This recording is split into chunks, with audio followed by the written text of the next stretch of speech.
अमित शाह के अरमानों पर अखिलेश जयंत ने फेरा पानी। बीजेपी ने बनाया था चोट पहुंचाने का पूरा प्लान, लेकिन अखिलेश के एक दांव ने कर दिया खेल खराब। जयंत चौधरी थे बीजेपी के प्लान का मोहरा, लेकिन अखिलेश यादव की चाल से सब धराशायी। अखिलेश यादव ने एक चाल चली और बीजेपी की सारी प्लानिंग पर पानी फिर गया। जो अखिलेश यादव को कमजोर करने का मंसूबा पालकर बैठे थे, उनके हर मंसूबे को जयंत चौधरी और अखिलेश यादव की जोड़ी ने ध्वस्त कर दिया।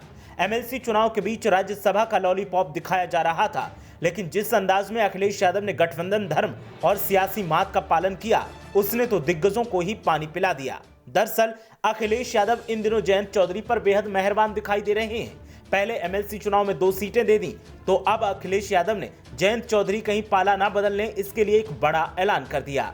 विधानसभा चुनाव से पहले और चुनाव के बाद से ही सपा के खिलाफ साजिशों का ताना बाना लगातार बुना जा रहा है, लेकिन अब अखिलेश यादव भी साजिशकर्ताओं को उन्हीं की भाषा में जवाब देने लगे हैं। एक बार फिर बीजेपी ने अखिलेश यादव को कमजोर करने का जो प्लान बनाया, वो उसी पर भारी पड़ गया।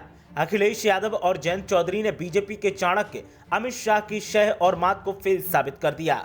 राज्यसभा का लॉलीपॉप दिखाकर बीजेपी सपा संगठन के साथ खेल करने में लगी थी, लेकिन अखिलेश यादव ने जो चाल चली, उससे बीजेपी तो बैकफुट पर आई ही साथ बीजेपी को अब मुश्किलों में डाल दिया है। बताएंगे कि बीजेपी कैसे सपा को कमजोर करने की कोशिश में लगी थी, लेकिन पहले आपको बताते हैं कि आखिर अखिलेश यादव की चाल से अब क्या माहौल है।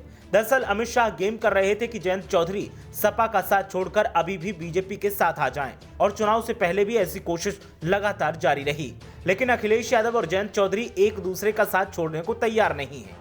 जैसे ही बीजेपी की चालबाजियों की खबर अखिलेश यादव को लगी, तो उन्होंने एक बड़ा फैसला ले लिया, और फैसला भी ऐसा जिसकी किसी को उम्मीद नहीं थी। अखिलेश यादव ने जयंत चौधरी को साथ रखने के लिए उन्हें राज्यसभा भेजने का पूरा प्लान तैयार कर लिया है।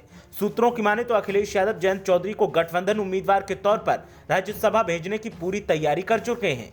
दरअसल सूत्रों की माने तो 10 मार्च को नतीजे आने के बाद शपथ ग्रहण इतना लेट इसीलिए किया गया ताकि सपा के सहयोगियों को अपने साथ बीजेपी ला सके और सरकार में शामिल किया जा सके, लेकिन ऐसा होता नहीं दिखाई दे रहा है। ऊपर से अखिलेश यादव ने जो दांव चला है, उससे सपा 2 कदम आगे और बीजेपी बैकफुट पर दिखाई दे रही है। अब देखना यह है कि कैसे सपा गठबंधन साथियों को रोकने में कामयाब होती है और कैसे बीजेपी को मुंह तोड़ जवाब देती है। ब्यूरो रिपोर्ट, मीडिया हलचल।